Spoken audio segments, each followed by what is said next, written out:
हाँ दोस्तों, आज हम जो है कक्षा 9 की विज्ञान का जो मोशन जो बेटा चैप्टर हमारा चल रहा है उसका आज हम पार्ट 3 देखेंगे। और आज हम पार्ट 3 में जानेंगे कि हमने बेटा कल आपको बताया था, यानी कि पार्ट पार्ट 2 में हम बताए थे चाल की परिभाषा, कि चाल की परिभाषा क्या होती है ना। तो थोड़ा सा हम और उसमें देखेंगे। फिर हम देखेंगे कि चाल का मात्रक क्या होता है बेटा, और चाल कितने प्रकार के होते हैं, है ना। तो देखा जाए, देखिए बेटा, हम लोग जानते हैं कि चाल बराबर होता है दूरी बटे समय होता है। अच्छा, चाल बराबर होता है दूरी बटे समय। देखा जाए बेटा, हम लोग दूरी में पढ़े थे कि दूरी हमेशा धनात्मक होता है। दूरी हमेशा बेटा धनात्मक होता है, और समय भी बेटा हमेशा धनात्मक होता है। क्यों बेटा? क्योंकि समय लगातार आगे बढ़ता रहता है ना। इसीलिए जो है समय भी बेटा पॉजिटिव होता है, मतलब दूरी भी पॉजिटिव होता है और समय भी बेटा पॉजिटिव होता है। मतलब क्या हुआ कि अगर दूरी धनात्मक है बेटा और समय भी बेटा अगर धनात्मक है, तो अगर हम धन में धन से बेटा भाग देंगे तो हमें धन ही प्राप्त होता है। तो इसका मतलब बेटा यह हुआ कि चाल धनात्मक होता है हमेशा। क्यों बेटा? क्योंकि यहां पर जो है चाल बेटा वो डिपेंड है दूरी पर। अगर दूरी धनात्मक होगा तो चाल बेटा धनात्मक होगा।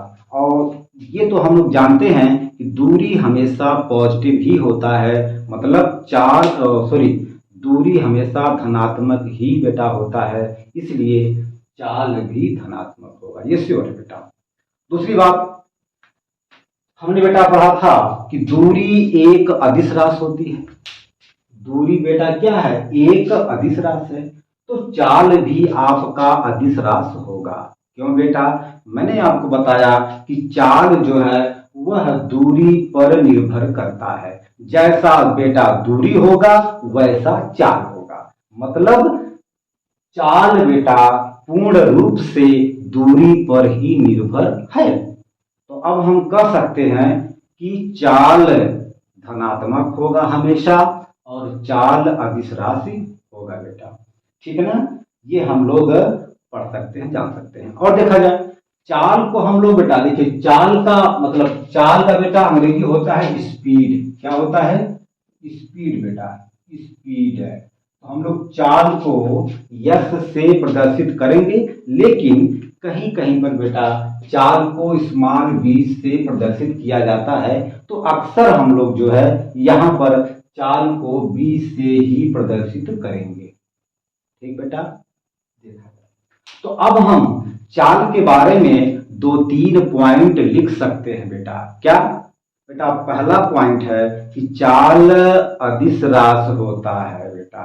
क्यों? क्योंकि दूरी अदिश राशि होता है बेटा। दूसरा पॉइंट क्या होगा? चाल धनात्मक होगा, मतलब चाल हमेशा धनात्मक होता है बेटा। क्यों? क्योंकि दूरी हमेशा धनात्मक होता है बेटा। तीसरी बात हम कहा यहाँ पर, मतलब तीसरा पॉइंट हम कहेंगे कि चाल को स्मॉल v से प्रदर्शित करते हैं बेटा। ये तीन पॉइंट हम लोग जो है सबसे पहले लिखेंगे। लिखेंगे बेटा। नंबर 1, चाल एक चाल एक अदिश राशि है बेटा। दूसरा पॉइंट क्या है? चाल हमेशा, मतलब सदैव धनात्मक होता है। चाल सदैव धनात्मक होता है, धनात्मक होता है बेटा। बेटा तीसरा पॉइंट क्या होगा, चाल को स्मॉल v या स्मॉल s से प्रदर्शित किया जाता है, लेकिन बेटा हम लोग चाल को स्मॉल v से ही प्रदर्शित करेंगे। लिखा जाए बेटा, देखा जाए, चाल को स्मॉल v से प्रदर्शित मतलब लिखते हैं या दर्शाते हैं, चाल को स्मॉल v से प्रदर्शित करते हैं, प्रदर्शित करते हैं। ये 3 पॉइंट जो है चाल से संबंधित है। अब हम देखेंगे चाल का मात्रक क्या होता है बेटा। तो हमने आपको बताया था कि किसी भी भौतिक राशि का मात्रक दिखाने के लिए या बताने के लिए मुख्य रूप से 2 सिस्टम हमारे पास होता है, मतलब 2 पद्धत होती है बेटा। पहला आपका होता है एमकेएस पद्धत बेटा, और दूसरा होता है सीजीएस पद्धत बेटा। एमकेएस पद्धत को एसआई पद्धत भी कहा जाता है। तो हम लोग जो है चाल के मात्रक को एमकेएस पद्धति और सीजीएस पद्धति में यहाँ पर लिखेंगे, जानेंगे बेटा, समझेंगे। ओके, ठीक, देखा अब लिखेंगे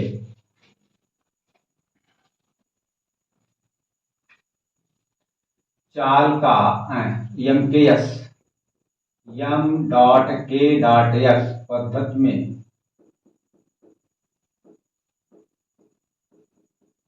चाल का मात्रक। ठीक,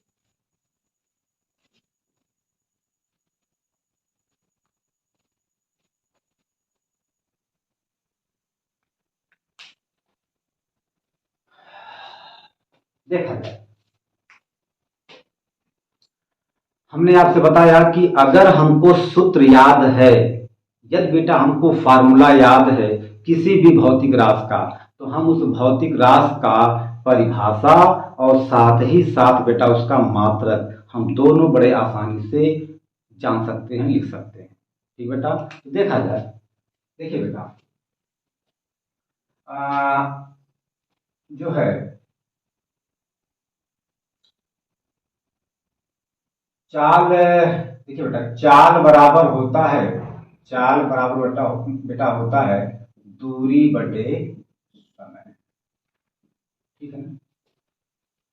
तो अब हम लोग लिखेंगे कि चाल का एमकेएस पद्धति में बेटा मात्रक क्या होता है, देखा जाए।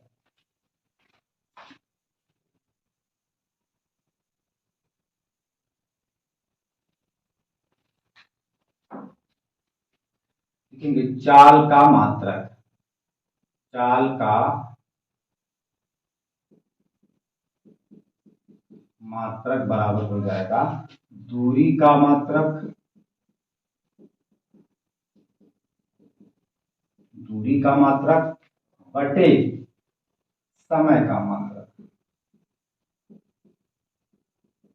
समय का मात्रक। अच्छा, चूंकि हम मात्रक जो है चाल का मात्रक हम जो है एमकेएस पद्धति में लिखने जा रहे हैं, तो अब हम यहां देखेंगे कि दूरी का मात्रक मतलब एमकेएस पद्धति में दूरी का मात्रक क्या होता है बेटा।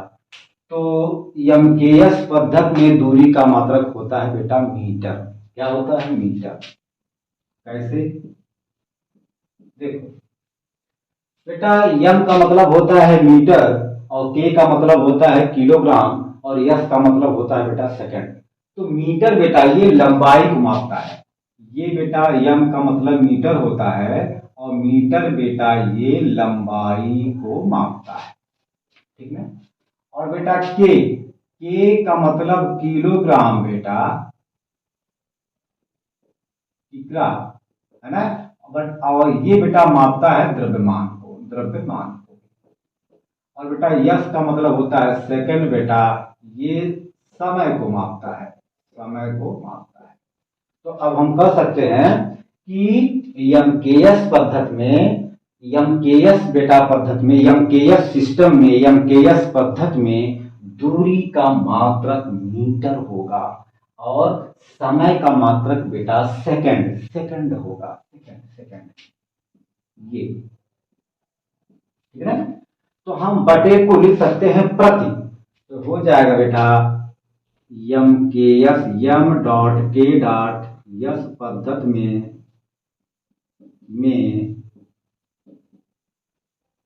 चाल का मात्रक बेटा चाल का मात्रक मीटर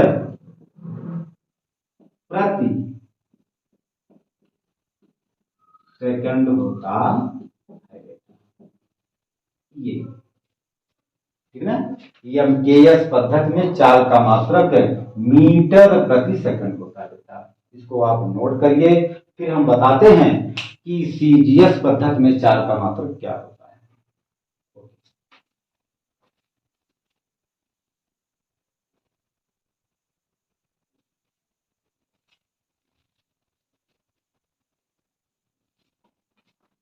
अच्छा,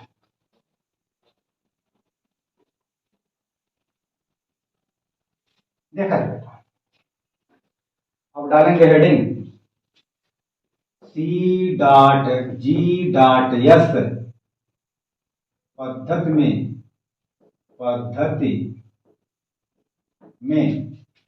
चाल का मात्रक बेटा। ठीक बेटा, फिर वही काम क्या कि चाल बराबर होता है दूरी बटे समय बेटा, दूरी बटे समय। तो बेटा हम लोग यहाँ लिख सकते हैं कि चाल बराबर होता है दूरी बटे समय। ठीक, लिखेंगे चाल का मात्रक बराबर हो जाएगा दूरी का मात्रक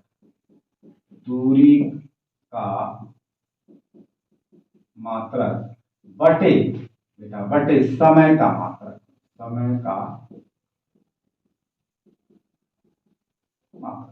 देखो बेटा, सीजीएस पद्धति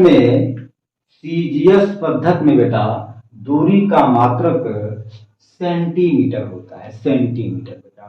ये सी का मतलब बेटा सेंटीमीटर, और सेंटीमीटर जो है वो लंबाई को मापता है। और बेटा जी का मतलब होता है ग्राम, और यह जो ग्राम है बेटा यह द्रव्यमान को मापता है बेटा। और यस का मतलब होता है सेकंड बेटा, और सेकंड समय को मापता है। ठीक, देखा जाएगा। तो दूरी का मात्रक हो जाएगा सेंटीमीटर बेटा बटे समय का मात्रक हो जाएगा सेकंड। तो बटे को हम लोग लिख सकते हैं प्रति, तो हो जाएगा CGS C dot G dot S पद्धति में चाल का मात्रक बेटा सेंटीमीटर प्रति सेकंड होता है बेटा। ये ठीक है ना। तो बेटा इसको आप लोग नोट करिए। अब हम चलेंगे कि चाल कितने प्रकार का होता है बेटा, उसको हम बारी बारी से देखते हैं, देखिए है ना बेटा। इसको मिटा दें, ओके।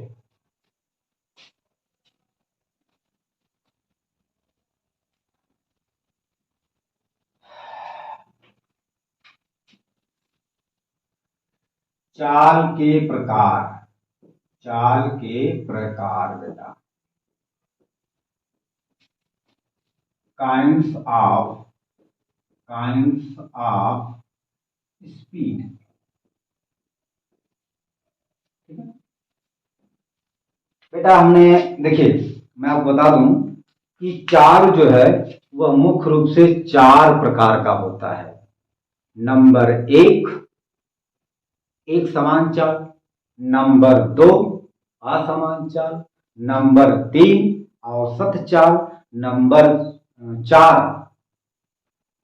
तात्क्षणिक चाल बेटा। तात्क्षणिक चाल को तत्कालिक चाल भी कहा जाता है। तो बेटा चाल मुख्य रूप से 4 प्रकार के होते हैं, है ना। तो लिखें इसे हम, है ना, देखा जाए। देखिए बेटा, चाल मुख्य रूप से मुख्य रूप से चार प्रकार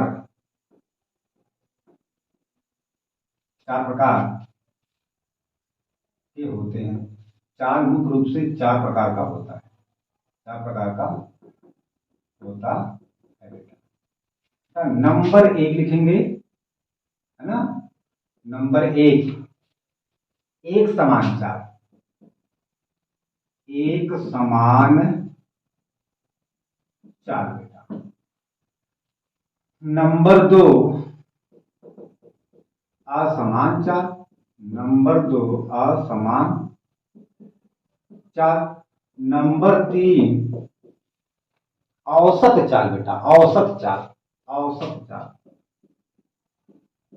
औसत चाल बेटा। और नंबर चार होता है, नंबर बेटा चार होता है तात्क्षणिक चाल, तात्क्षणिक, तात्क्षणिक चाल बेटा। इसी को तत्कालिक चाल, तत्कालिक बेटा आधा है, तत्कालिक चाल भी कहा जाता है ना।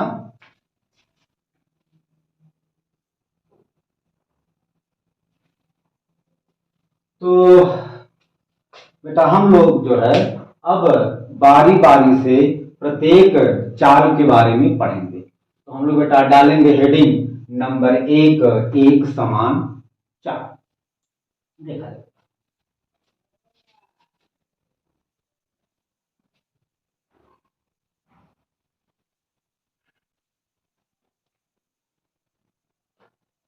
नंबर एक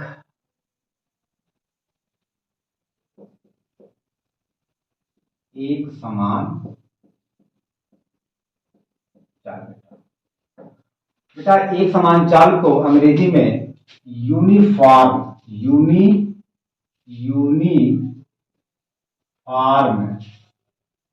स्पीड, SPEED कहा जाता है बेटा। ठीक, एक समान चाल को बेटा अंग्रेजी में यूनिफॉर्म स्पीड कहा जाता है। ठीक बेटा। अच्छा, अब हम लोग देखेंगे कि एक समान चाल क्या होता है। चलो, मान लीजिए कि कोई बेटा एक व्यक्ति है, वह ए बिंदु से बी बिंदु तक जाता है और बिंदु ए से बिंदु बी तक जाने में उसे 2 सेकंड का समय लगता है। ठीक है। और बिंदु ए से बिंदु बी तक बेटा वह 2 सेकंड में 10 मीटर की दूरी तय करता है। ठीक, इसके बाद बेटा वही व्यक्ति बिंदु बी से बिंदु सी तक जाता है। बिंदु बी से वही व्यक्ति बेटा बिंदु बी से बिंदु सी तक जाता है और बिंदु बी से बिंदु सी तक जाने में उसको 2 सेकंड का समय लगता है और बी से सी तक बेटा वह 10 मीटर दूरी जाता है। ठीक बेटा। फिर बेटा वही व्यक्ति जो है बिंदु सी से बिंदु डी तक जाता है। बिंदु सी से बिंदु डी तक जाने में उसे 2 सेकंड। हाँ बेटा देखिए, एक बेटा व्यक्ति है, वह बिंदु ए से बिंदु बी तक 10 मीटर की दूरी तय करता है 2 सेकंड में। फिर बेटा वही व्यक्ति बिंदु बी से बिंदु सी तक 10 मीटर की दूरी तय करता है 2 सेकंड में। फिर बेटा वही व्यक्ति बिंदु सी से बिंदु डी तक 10 मीटर की दूरी तय करता है 2 सेकंड में। तो बेटा हम लोग अगर यहां देखें तो वह व्यक्ति जो है समान समय में समान दूरी तय कर रहा है। बेटा 2 सेकंड में 10 मीटर, 2 सेकंड में 10 मीटर, 2 सेकंड में 10 मीटर। मतलब यहां पर यह होगा कि यह जो व्यक्ति है समान समय में समान दूरी चल रहा है, तय कर रहा है बेटा। तो अब हम यहां से एक परिभाषा निकाल सकते हैं कि जब कोई व्यक्ति या वस्तु समान समय में समान दूरी तय करता है तो व्यक्ति द्वारा प्राप्त चाल को एक समान चाल कहते हैं। जब कोई व्यक्ति या वस्तु समान समय में समान दूरी तय करता है तो व्यक्ति द्वारा प्राप्त चाल को एक समान चाल कहते हैं। बेटा लिखें। अच्छा एक मिनट देखा जाए, अगर हम यहां निकालें बेटा चाल, तो बेटा चाल बराबर क्या होता है, दूरी बटे समय। बेटा तो दूरी बटे, जब हम लोग समय मतलब दूरी बटे समय, भाई चाल बराबर क्या होता है, दूरी बटे समय। तो बेटा दूरी 10 मीटर, समय 2 सेकेंड है, तो 2 बचे 10 बेटा, 2 बचे 10 मतलब चाल 5 मीटर प्रति सेकंड आ गई। बेटा वही काम यहां भी करेंगे। चाल बराबर होता है दूरी बटे समय, तो बेटा दूरी 10 मीटर है ना, और समय 2 सेकंड, तो बेटा 2 बचे 10 मतलब चाल आ गया 5 मीटर प्रति सेकंड। बेटा यहां यस मतलब सेकंड। बेटा यहां देखें, चाल बराबर होता है दूरी बटे समय। बेटा तो दूरी 10 मीटर और समय 2 सेकंड। बेटा तो 2 बचे 10 तो चाल हो जाएगा बेटा 5 मीटर प्रति सेकंड। यहां हम देख रहे हैं कि मनुष्य की मतलब व्यक्ति की चाल बिल्कुल एक समान है, 5 मीटर प्रति सेकंड, 5 मीटर प्रति सेकंड, 5 मीटर प्रति सेकंड। बेटा तो अब हम कह सकते हैं कि यदि कोई व्यक्ति या वस्तु समान समय में समान दूरी तय करता है तो व्यक्ति द्वारा प्राप्त चाल या प्राप्त चाल को एक समान चाल कहते हैं। ठीक बेटा लिखें। ठीक बेटा लिखा जाए, जब कोई व्यक्ति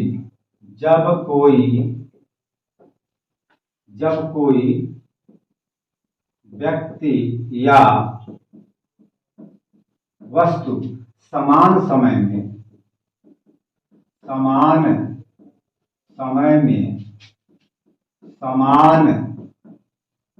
दूरी तय करता है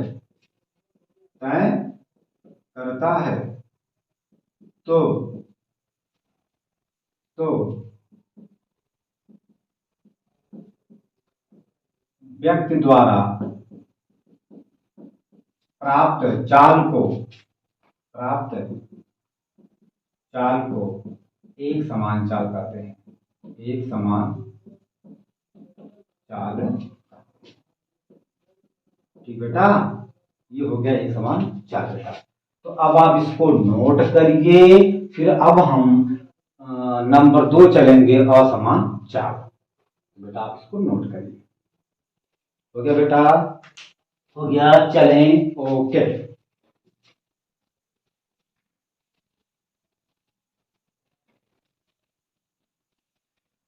अब बेटा नंबर 2 है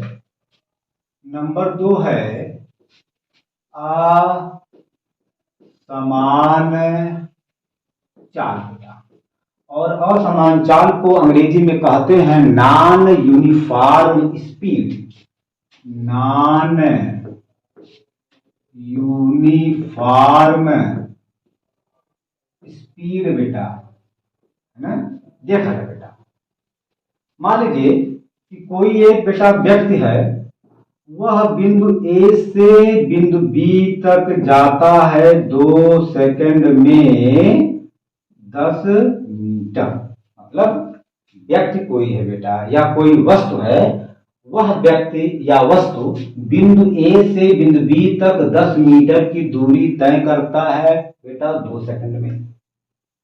ठीक बेटा, वही व्यक्ति बिंदु ए से बिंदु बी मतलब बिंदु बी से बिंदु सी तक जाता है 20 मीटर बेटा, और बी से सी तक जाने में व्यक्ति को 2 सेकंड का ही समय लगता है। ठीक बेटा, फिर वही बेटा व्यक्ति जो है ना, बिंदु सी से बिंदु डी तक जाता है 50 मीटर बेटा, और सी से डी तक व्यक्ति को जाने में 2 सेकंड का ही समय लगता है बेटा। ठीक है, और फिर देखिए बिंदु डी से वही व्यक्ति A B C D E, मतलब वही बेटा व्यक्ति जो है बिंदु डी से बिंदु ई तक जाता है और डी से ई तक बेटा जाने में वह 30 मीटर की दूरी तय करता है 2 सेकंड में। तो बेटा यहाँ पर देखा जाए कि दूरी समय तो बिल्कुल एक समान है, व्यक्ति जो है समान समय में जा रहा है, लेकिन समान समय में दूरी अलग अलग तय कर रहा है। बेटा इस 2 सेकंड में 10 मीटर की दूरी तय कर रहा है ए से बी तक। फिर बेटा वही व्यक्ति जो है बिंदु बी से बिंदु सी तक 20 मीटर की दूरी तय कर रहा है 2 सेकंड में। फिर बेटा वही व्यक्ति बिंदु सी से बिंदु डी तक 50 मीटर की दूरी तय कर रहा है 2 सेकंड में बेटा। फिर वही व्यक्ति मतलब सेम व्यक्ति बेटा बिंदु डी से बिंदु ई तक 30 मीटर की दूरी तय कर रहा है 2 सेकंड में। तो बेटा अगर हम यहां पर चार निकालें तो देखा जाए बेटा चार बराबर होता है दूरी बटे समय, तो बेटा हो जाएगा 2 पचे 10, बेटा यहां पर चार आ जाएगा 5 मीटर प्रति सेकंड बेटा। यहां पर बेटा अगर हम चार को बेटा प्राप्त करें तो चार बराबर होता है दूरी बटे समय, तो 2 दहा में बेटा 20, तो हो जाएगा 10 मीटर प्रति सेकंड बेटा। यहां पर हम लोग बेटा चार को प्राप्त करें तो बेटा चार बराबर होता है दूरी बटे समय बेटा, तो 2 दूना 4, 2 बच्चे 10 बेटा, यानी 25 मीटर प्रति सेकंड बेटा। यहां पर बेटा हम लोग चार को प्राप्त करें तो चार बराबर होता है दूरी बटे समय बेटा, तो 30 बटे 2 मतलब आ जाएगा 15 मीटर प्रति सेकंड बेटा। हम यहाँ पर बेटा जो चाल है बेटा यहाँ पर चाल बदल रही है, एक बार बेटा चाल बढ़ रही है, एक बार चाल बेटा घट रही है, इसी को हम लोग कहेंगे असमान चाल बेटा। और देखो असमान चाल को परिवर्ती चाल भी कहा जाता है, परिवर्ती चाल, परिवर्ती बेटा चाल मतलब क्या हुआ कि जब चाल में परिवर्तन हो, जब चाल बेटा बदले तो उसी को हम लोग कहते हैं परिवर्ती चाल। अब देखो बेटा अब हम इस चित्र की सहायता से इस फिगर की बेटा सहायता से हम लोग एक समान चाल की परिभाषा बता सकते हैं बेटा। क्या होगा, जब कोई व्यक्ति या वस्तु समान समय में बेटा अलग अलग दूरी तय करता है, जब कोई व्यक्ति समान समय में अलग अलग दूरी तय करता है तो व्यक्ति द्वारा प्राप्त चाल असमान चाल होती है बेटा। ओके चलिए लिखा जाए,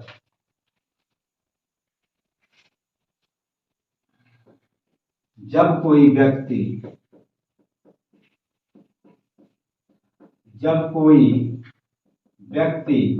समान समय में अलग अलग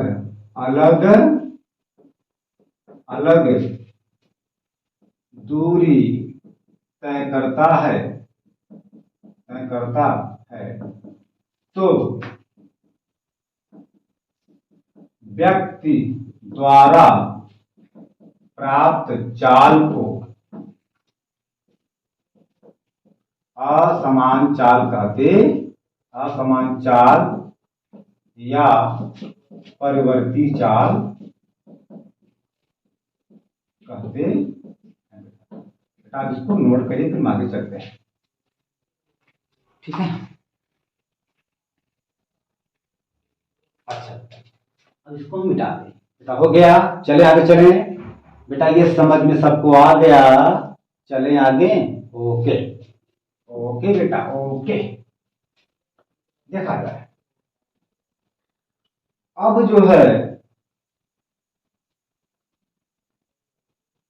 बेटा तीसरा आपका है बेटा, तीसरा आपका बेटा चाल है औसत चाल। औसत चाल बेटा, इसको अंग्रेजी में कहते हैं average speed. Average speed, average AVERAGE speed बेटा, यह स्पीड डबल ई है ना, ये बेटा होता है। देखा जाएगा, देखिए बेटा एक सूत्र होता है कि औसत चाल, औसत चाल बराबर होता है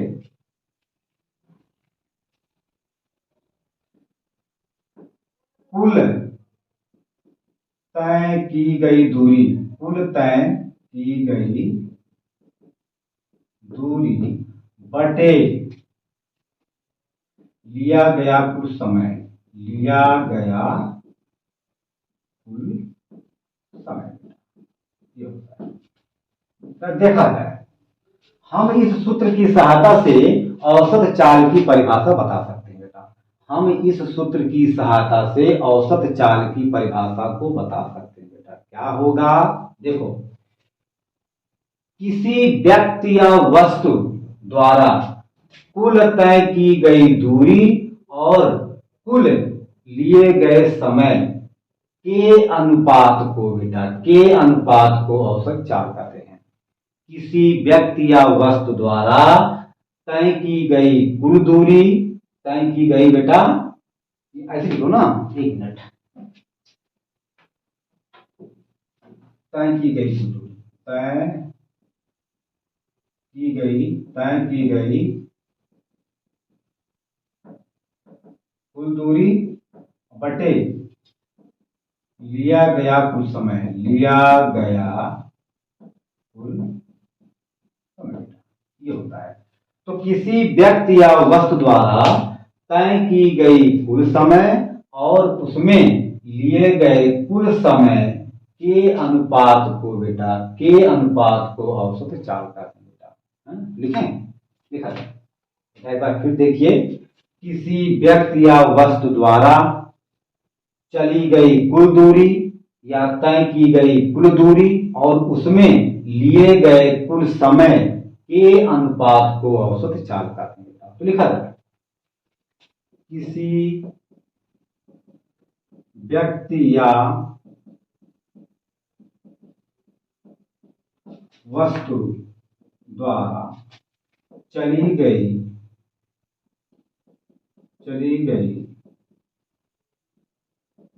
कुल दूरी और उसमें लगे कुल समय के अनुपात को औसत चाल कहते हैं बेटा। औसत चाल कहते हैं, औसत चाल कहते हैं, है ना बेटा। तो बेटा इसको आप नोट करिए, इसमें कुछ आगे और बताते हैं, है ना। ठीक बेटा, बेटा हो गया, चलें बेटा। अच्छा देखिए, हम आपको बताते हैं, मान लेते हैं, माना या मान लिया व्यक्ति या वस्तु T1 सेकंड में बेटा D1 दूरी तय करता है बेटा। फिर बेटा वही व्यक्ति या वस्तु T2 सेकंड में D2 दूरी तय करता है बेटा। फिर बेटा वही व्यक्ति या वस्तु T3 सेकंड में D3 बेटा दूरी तय करता है ना। तो हम मान लेते हैं, अच्छा ये बेटा ये आपका हो गया। अब हम निकालेंगे सबसे पहले कि उस व्यक्ति या वस्तु द्वारा चली गई कुल दूरी फिर लिया गया कुल समय बेटा, ये हम सबसे पहले निकालेंगे। तो लिखेंगे बेटा व्यक्ति या वस्तु द्वारा चली गई कुल दूरी, चली गई कुल दूरी बेटा हो जाएगा d1 प्लस d2 प्लस बेटा d3, है ना बेटा। ये टोटल दूरी हम बेटा इसको जोड़ देंगे आपस में, तो हमको टोटल दूरी प्राप्त हो जाएगी बेटा, है ना। अच्छा मानते हैं d1, हाँ कोई बात नहीं, चलिए अब बेटा हम निकालेंगे कि व्यक्ति या वस्तु द्वारा लिया गया कुल समय। तो बेटा देखा जाए व्यक्ति या वस्तु द्वारा, है ना, लिया गया कुल समय बेटा हो जाएगा t1 प्लस t2 बेटा प्लस t3 बेटा, है ना। तो अब हम लोग बेटा एक सूत्र जानते हैं कि औसत चाल बराबर होता है चली गई कुल दूरी बटे लिया गया कुल समय बेटा, है ना। तो बेटा लिखेंगे आता है औसत चाल बराबर बेटा हो जाएगा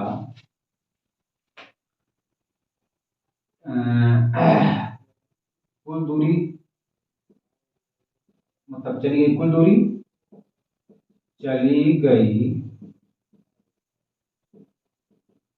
कुल दूरी बटे लिया गया कुल समय, बटे लिया गया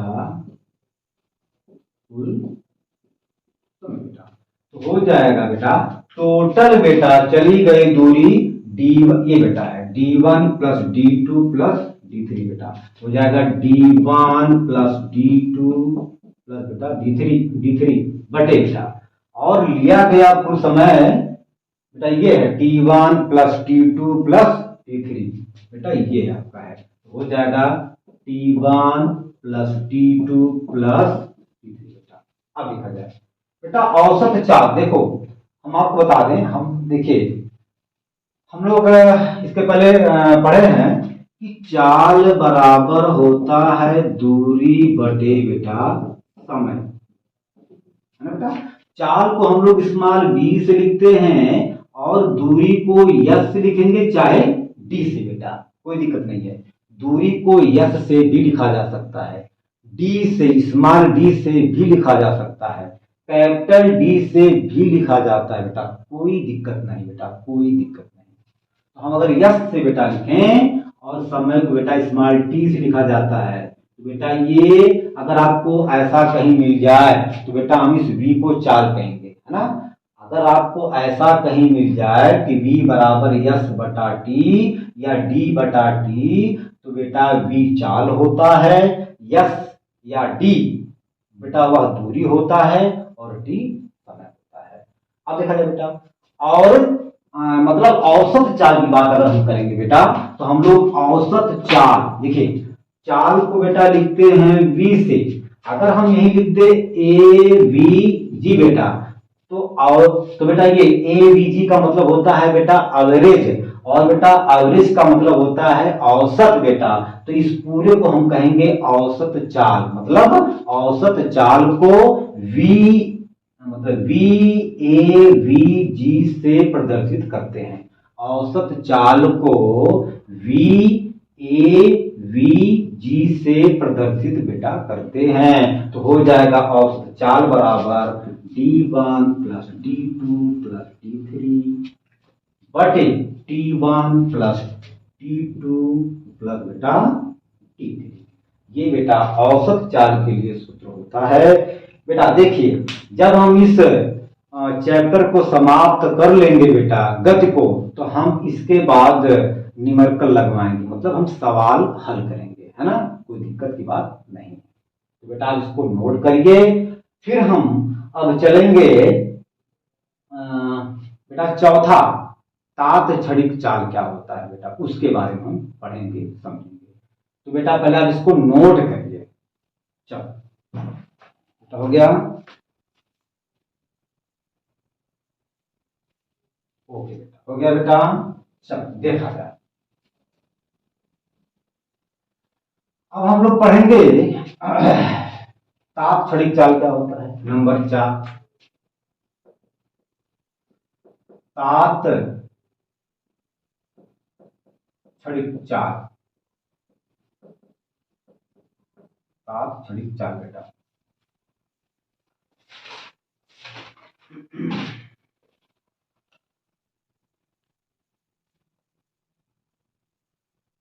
देखा जाए बेटा, इसको अंग्रेजी में कहते हैं इंस्टैंटेनियस स्पीड। इंस्टैंटेनियस स्पीड,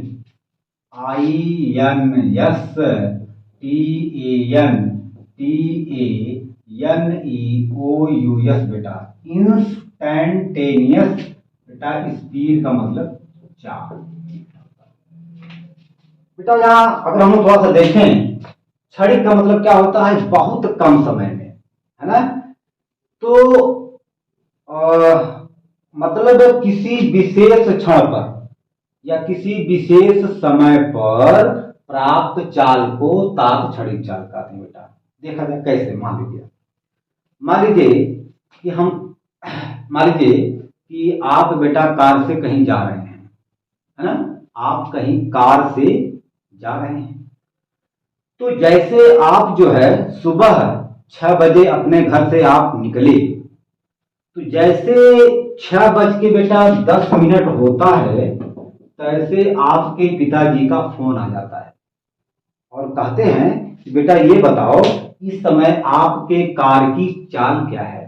कब बेटा, देखिए आप बेटा 6 बजे तो निकले हैं कार से, जैसे 6:10 हुआ है, ठीक बेटा उसी समय आपके पिताजी का फोन आपके पास आ जाता है बेटा, और वे आपसे पूछते हैं कि आपके कार की चाल क्या है बेटा। तो अब आप जब अपने गाड़ी के स्पीडोमीटर में बेटा देखते हैं, तो वहां कार की सुई होती है 90 किलोमीटर प्रति घंटा बेटा। तो वही 10 मतलब बेटा क्या है बेटा, जो ये 10वां आपका मिनट है, जो 10वां मिनट है बेटा, उसमें उस समय गाड़ी की चाल 90 किलोमीटर प्रति घंटा थी बेटा। कब, 10वें मिनट में बेटा। तो इसी 10वें मिनट में जो चाल बेटा होती है व्यक्ति की या बेटा वस्तु की, उसी चाल को कहा जाता है तात क्षणिक चाल। तो किसी विशेष समय पर वस्तु के चाल को किसी विशेष समय पर या बहुत ही सूक्ष्म समय पर वस्तु के चाल को तात क्षणिक चाल कहा जाता है बेटा। इसकी तो सही परिभाषा यह है कि विशेष समय पर वस्तु द्वारा प्राप्त चाल को तात क्षणिक चाल कहते हैं। ठीक बेटा, भाई आप जो है कार से अपने घर से 6 बजे आप निकले हैं, तो जैसे मतलब 6:09 हुआ, जैसे 10वां मिनट शुरू हुआ, जैसे बेटा 6:10 प्रारंभ हुआ बेटा, उसी समय आपके पिताजी का आपके पास फोन आ जाता है और वे आपसे पूछते हैं कि बेटा ये बताओ इस समय आपके कार की चाल क्या है बेटा। तो अब आप उस समय अपने गाड़ी के स्पीडोमीटर में आप देखते हैं, तो बेटा सुई जो है 90 के ठीक बेटा सामने है। तो हम अपने पापा से तब आप अपने पापा से बेटा यही बताएंगे कि पापा इस समय हमारे कार की चाल 90 किलोमीटर प्रति घंटा है बेटा। इसी चाल को कहेंगे तात क्षणिक चाल बेटा। कब, 10वें मिनट में बेटा, ये 10वें मतलब ये बेटा 10वां मिनट विशेष समय हो गया है ना। और इस विशेष समय बेटा है ना, और इस विशेष समय पर 90 किलोमीटर प्रति घंटा तात क्षणिक चाल हो गया बेटा। तो इसकी परिभाषा बेटा यही है कि किसी विशेष समय पर, किसी विशेष क्षण पर वस्तु द्वारा प्राप्त चाल को तात क्षणिक चाल कहा जाता है। ठीक बेटा, लिखा जाए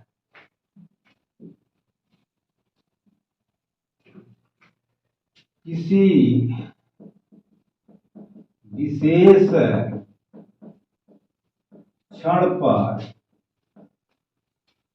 वस्तु द्वारा प्राप्त चाल को बेटा तात क्षणिक चाल कहते हैं बेटा, है ना। अच्छा, अगर हम बेटा मान लें कि माना वस्तु विशेष क्षण डेल्टा टी समय में, है ना, डेल्टा डी दूरी तय करता है तो तात क्षणिक बेटा चाल बराबर हो जाएगा, तात क्षणिक चाल बेटा मतलब v बराबर हो जाएगा बेटा limit LIM delta T tends to 0 delta D दूरी बटे समय को चाल कहते हैं बेटा। ये तो चाल हो गई, लेकिन चाल के पहले जब यहाँ limit delta T tends to 0 बेटा जब लग गया तो यही शो करता है तात क्षणिक चाल। बेटा यहाँ देखो, ये डेल्टा टी टेंड्स है मतलब डेल्टा टी मतलब समय जो है लगभग 0 के आसपास है, मतलब क्या है, बिल्कुल सूक्ष्म समय है, लेकिन 0 के बराबर नहीं है, 0 के आसपास का समय है ना बेटा। यही बेटा limit delta T tends to 0 बेटा यही तात क्षणिक को शो करता है, बताता है। तो बेटा हम इसे जो है कहेंगे तात क्षणिक चाल v बराबर हो जाएगा limit delta T tends to 0 delta D upon delta T बेटा। ये डेल्टा डी क्या है बेटा, सूक्ष्म दूरी है ना, और बेटा डेल्टा टी क्या है, सूक्ष्म समय बेटा, और इसी सूक्ष्म समय को कहेंगे विशेष क्षण बेटा। ये बेटा यही आपका हो जाएगा तात क्षणिक चाल। बेटा इसको नोट करिए अच्छे से। अब हम चलेंगे, वेग पढ़ेंगे बेटा, वेग वेलोसिटी क्या होती है ना। ओके बेटा इसको नोट करिए।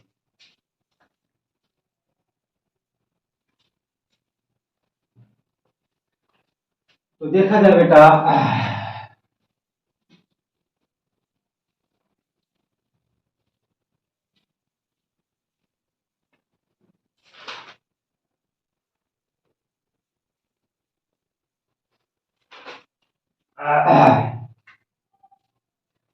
बेटा हम लोग पढ़ेंगे वेग, है ना।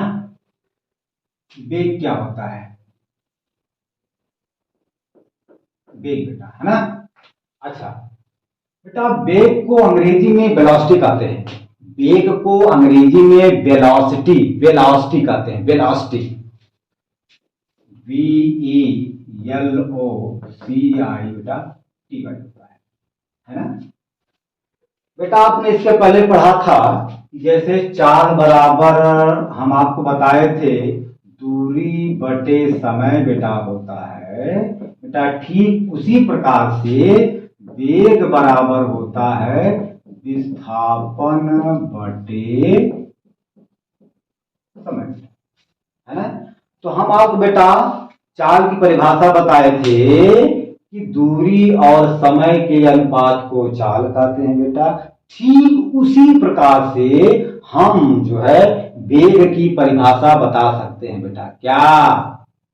देखो, विस्थापन और समय के अनुपात को वेग कहते हैं। विस्थापन और समय के अनुपात को वेग कहते हैं बेटा। अच्छा, अब इसको भी हम बेटा मक्खन लगा के कहेंगे। क्या? किसी व्यक्ति या वस्तु द्वारा तय की गई विस्थापन और लिए गए समय के अनुपात को वेग कहते हैं। किसी व्यक्ति या वस्तु द्वारा तय किए गए विस्थापन या तय की गई विस्थापन और उसमें लगे समय के अनुपात को वेग कहते हैं। लिखें बेटा, लिखा था। किसी व्यक्ति या वस्तु द्वारा तय की गई विस्थापन और उसमें लगे समय के अनुपात को वेग कहते हैं। है ना बेटा। तो ये तो बेटा पहली परिभाषा हो गई। मतलब हम लोग जानते हैं कि वेग बराबर होता है विस्थापन बटे बेटा समय, है ना। ये तो बेटा थोड़ा मक्खन लगा के, थोड़ा सजा करके हमने बेटा वेग की परिभाषा बता दिया है। हम लोग बिल्कुल शार्ट फॉर्म में वेग की परिभाषा बता सकते हैं। क्या? कि विस्थापन और समय के अनुपात को वेग कहते हैं। लिख सकते हैं। अथवा बेटा ये दूसरी परिभाषा है। अथवा विस्थापन और समय के अनुपात को वेग कहते हैं। राइट। अच्छा, अगर हम मान लें बेटा, कि यदि हम मान लें बेटा कि समय बराबर 1 सेकंड या 1 घंटा बेटा, तब क्या होगा? तो बेटा वेग बराबर हो जाएगा विस्थापन बटे 1 बेटा। तो 1 से कोई मतलब तो होता नहीं है बेटा, तो आ जाएगा वेग बराबर हो जाएगा विस्थापन बेटा।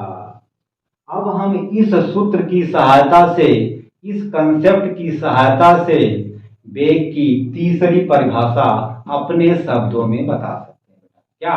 देखो, किसी व्यक्ति या वस्तु द्वारा एकांक समय में तय किए गए विस्थापन को, किसी व्यक्ति या वस्तु द्वारा एकांक समय में तय किए गए विस्थापन को वेग कहते हैं। ओके,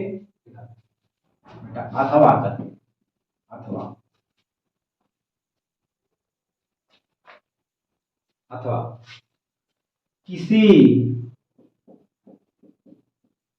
व्यक्ति या ऐसे कह लीजिए ना, ऐसे लीजिए, एकांक समय में तय किए गए विस्थापन को वेग कहते हैं। एकांक समय में बेटा एकांक समय में तय किए गए विस्थापन को वेग कहते हैं। एकांक समय में तय किए गए विस्थापन को वेग कहते हैं, ये है ना।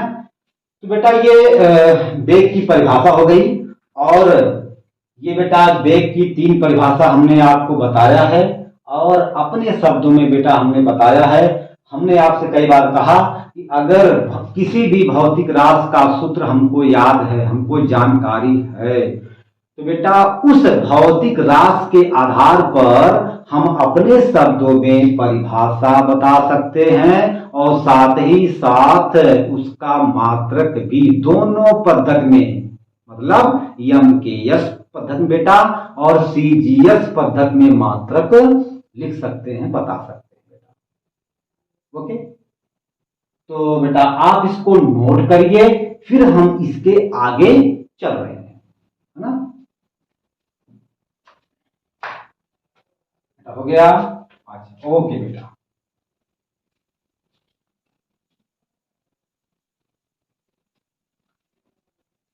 बेटा देखा जाए,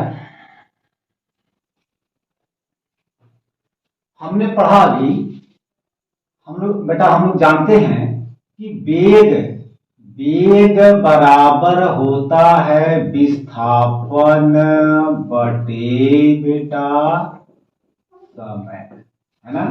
अच्छा ठीक है बेटा, हम लोग इसके पहले पढ़ा था कि विस्थापन एक सदिश राशि होती है ना, और विस्थापन को प्राप्त करने के लिए प्रारंभिक स्थिति में से अंतिम स्थिति को घटाते हैं, है ना। और बेटा प्रारंभिक स्थिति को हम लोग शॉर्ट फॉर्म में xi से लिखते हैं, और अंतिम स्थिति को शॉर्ट फॉर्म में बेटा हम लोग यफ से बेटा लिखते हैं। बेटा जहां पर हम आपको विस्थापन पढ़ाए हैं बेटा, वहीं पर ये सब हम बताए हैं बेटा, है ना।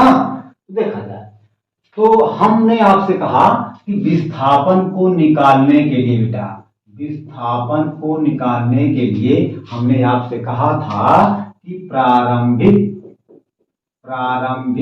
स्थिति में से, है ना, अंतिम स्थिति को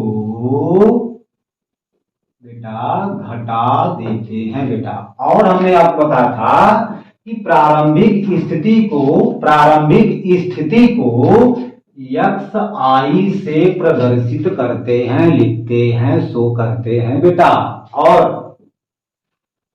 अंतिम स्थिति को yf से प्रदर्शित करते हैं, लिखते हैं, शो करते हैं बेटा।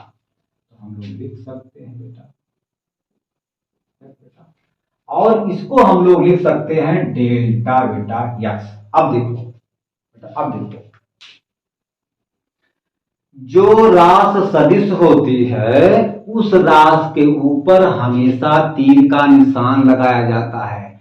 जो राशि सदिश होती है उस राशि के ऊपर हमेशा बेटा तीर का निशान लगाया जाता है। तो मैंने आपको बताया था कि विस्थापन एक सदिश राशि होती है बेटा, तो हम लोग यहाँ पर तीर का निशान लगा सकते हैं बेटा, है ना। तो अब देखो, जहां पर विस्थापन बेटा हम लोग लिखेंगे, उस विस्थापन के स्थान पर डेल्टा x लिख सकते हैं बेटा। अच्छा, ये डेल्टा क्या है बेटा? डेल्टा जो है अंतर को बताता है। डेल्टा बेटा, डेल्टा का 2 काम होता है। डेल्टा जो है कभी कभी जहां पर कोई संख्या छोटी होती है उसको बताने के लिए डेल्टा का प्रयोग होता है, और कभी कभी बेटा डेल्टा का मतलब अंतर को बताता है। मतलब जहां पर 2 संख्याएं आपस में घटती हैं बेटा, उसी को शो करता है डेल्टा, है ना। तो यहां पर जो है बेटा डेल्टा अंतर को मतलब घटाना को यहां पर शो कर रहा है ना। तो देखा जाए, अच्छा अगर देखिए,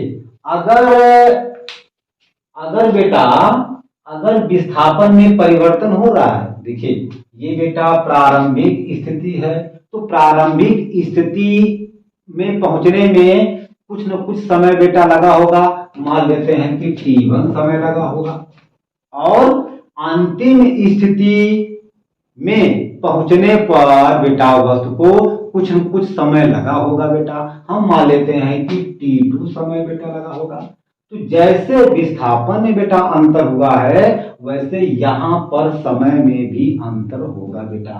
तो हो जाएगा t2 माइनस t1 बेटा, और इसको हम लोग लिखेंगे डेल्टा t बेटा। ये डेल्टा बेटा बताता है अंतर को, घटाना को बेटा। अब विस्थापन के केस में जहां पे बेटा समय होगा, हम लोग समय के लिए वहां पर डेल्टा t का प्रयोग करेंगे, और विस्थापन के लिए डेल्टा x का प्रयोग करेंगे, लेकिन डेल्टा x के ऊपर तीर का बेटा निशान होगा। क्यों?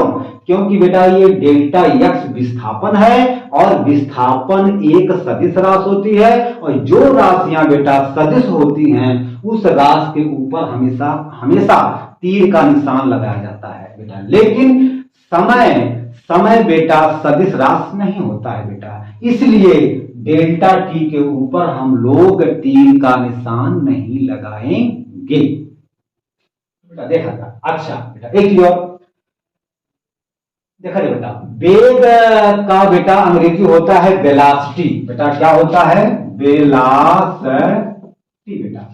इसलिए हम लोग वेग को, आओ देखो, वेलोसिटी का पहला अक्षर v से शुरू है, तो हम लोग वेलोसिटी को मतलब वेग को प्रदर्शित करने के लिए v का प्रयोग करेंगे। मतलब वेग को स्मॉल v से प्रदर्शित करते हैं, है ना बेटा। तो ये कंफर्म हो गया कि विस्थापन को डेल्टा x से प्रदर्शित करेंगे, है ना। यहां पर बेटा समय को डेल्टा t से प्रदर्शित करेंगे बेटा, और वेग को, है ना, वेग को बेटा केवल v से प्रदर्शित करेंगे। अब देखिए बेटा, अगर देखिए विस्थापन एक सदिश राशि होती है, और देखिए बेटा ये वेग जो है विस्थापन पर डिपेंड होता है। जैसा विस्थापन होता है बेटा वैसा वेग होता है। अगर विस्थापन सदिश राशि है तो वेग भी सदिश राशि होगा बेटा। हम लोग जानते हैं अच्छी तरीके से कि मतलब विस्थापन एक सदिश राशि होती है बेटा, इसीलिए हम कह सकते हैं कि वेग भी एक सदिश राशि होगी बेटा। क्यों? क्योंकि वेग जो है बेटा विस्थापन पर निर्भर है। जैसा विस्थापन होगा वैसा वेग होगा बेटा, है ना। तो वेग तो हम लोग बेटा जानते हैं कि विस्थापन एक सदिश राशि होती है, तो इसलिए जब विस्थापन बेटा एक सदिश राशि है तो वेग भी एक सदिश राशि होगी बेटा। अब हमने आपको बताया कि वेग को हम लोग स्मॉल v से लिखते हैं, और जो राशि सदिश होती है बेटा, जो राशि सदिश होती है उस राशि के ऊपर तीर का निशान लगता है, तीर का निशान लगता है ना।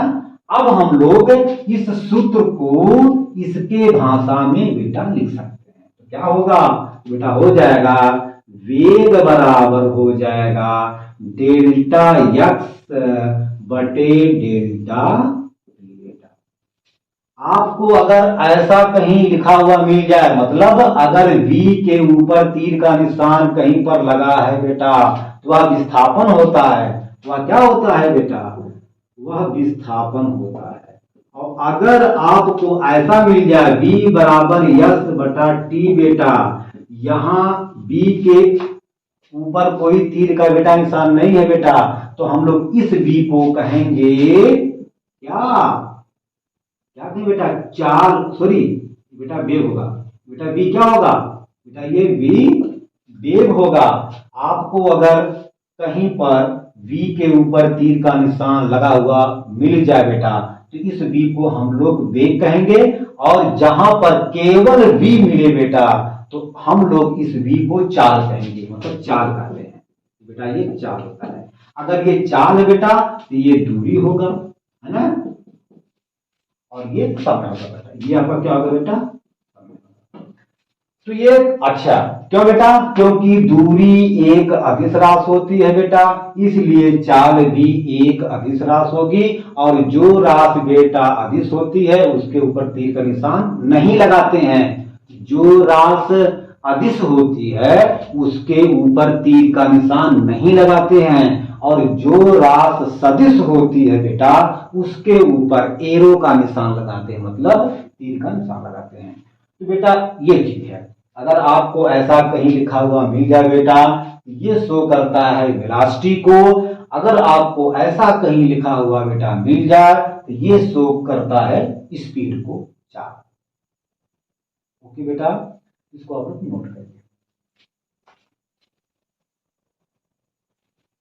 ठीक है बेटा, अच्छा अच्छा, अब हम कुछ जो है ना, अब हम बेटा कुछ वेग के बारे में और पढ़ेंगे, देखा जाए।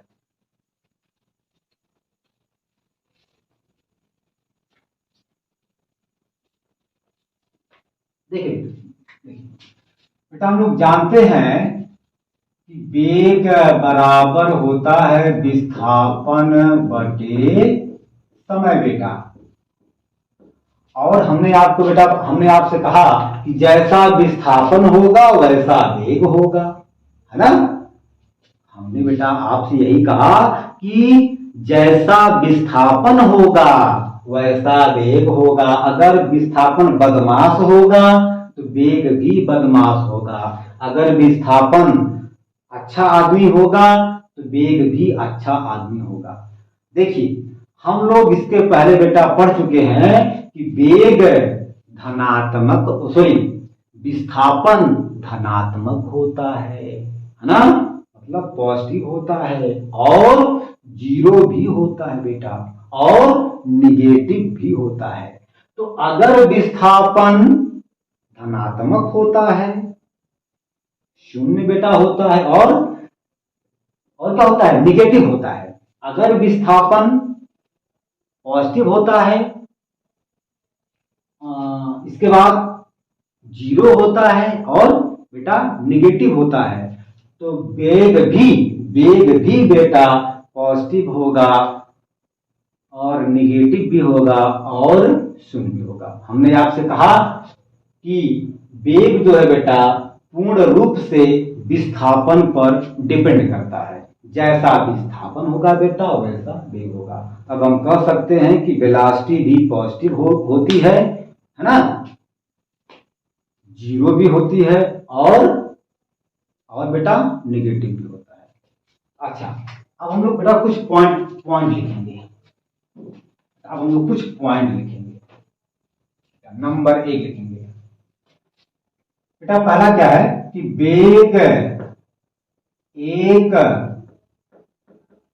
सदिश राशि होती है, वेग एक बेटा सदिश राशि होती है बेटा। नंबर 2, वेग को स्मॉल v से प्रदर्शित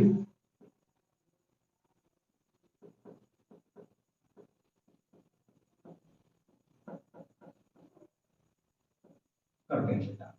नंबर 3, वेग धनात्मक, ऋणात्मक, है ना, धनात्मक, ऋणात्मक, और शून्य, कुछ भी हो सकता है बेटा, है ना। तो बेटा ये वेग के बारे में है। अब हम लोग, है ना, अब हम लोग बेटा जो है वेग का मात्रक देखेंगे, है ना। तो बेटा आप लोग जो है इसको नोट करिए, फिर हम वेग का मात्रक देखते हैं ना, देखा जाए बेटा। अब हम लोग पढ़ेंगे वेग का मात्रक, लिखेंगे पहले यम डॉट के डॉट यस पद्धति में वेग का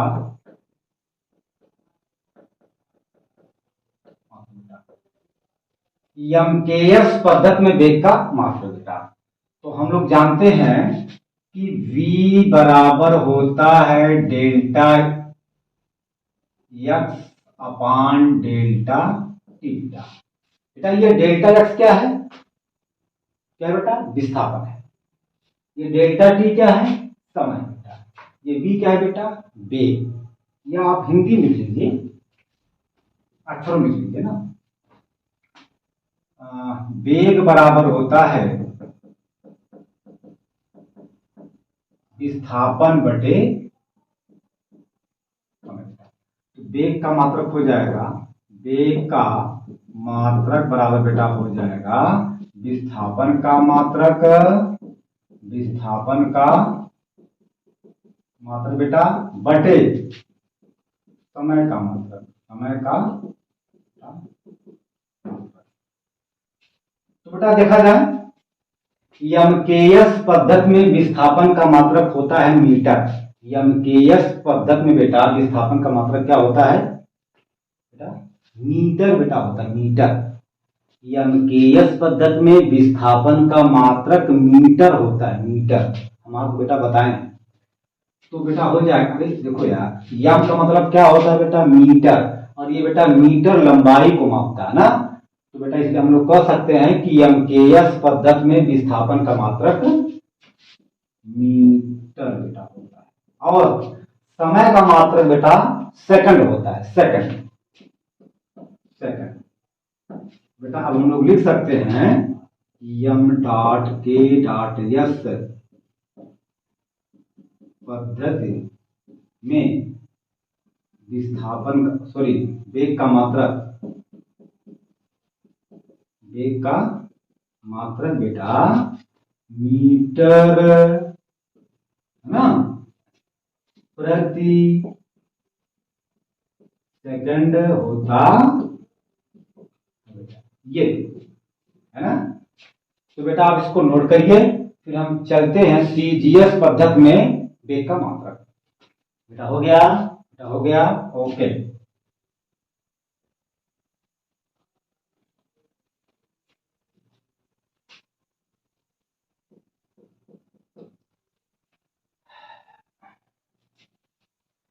बेटा अब हम डालेंगे हेडिंग, बेटा अब हम लोग हेडिंग डालेंगे सीजीएस पद्धति में वेग का मात्रक। बेटा देखा जाए, बेटा हम लोग जानते हैं कि वेग बराबर होता है विस्थापन बटे समय, और वेग का मात्रक बराबर हो जाएगा विस्थापन का मात्रक बटे समय का मात्रक। बेटा सीजीएस पद्धति में विस्थापन का मात्रक होता है सेंटीमीटर बेटा। सी फॉर मतलब सी का मतलब क्या होता है बेटा, सेंटीमीटर, और सेंटीमीटर प्रयोग किया जाता है लंबाई मापने में। तो बेटा विस्थापन का मात्रक हो जाएगा सेंटीमीटर, और समय का बेटा मात्रक हो जाएगा, समय का मात्रक हो जाएगा सेकंड, है ना। तो लिख सकते हैं C dot G dot S पद्धति में वेग का मात्रक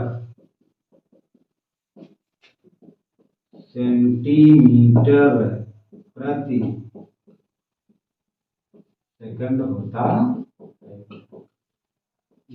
बस बेटा आज का वीडियो हम यहीं पर अंत करेंगे, और इसके बाद हम पार्ट 4 में, पार्ट बेटा 4 में देखेंगे कि वेग कै प्रकार का होता है, वेग कितने प्रकार का होता है, और उन वेगों के बारे में हम जो है ना बारी बारी से पढ़ेंगे।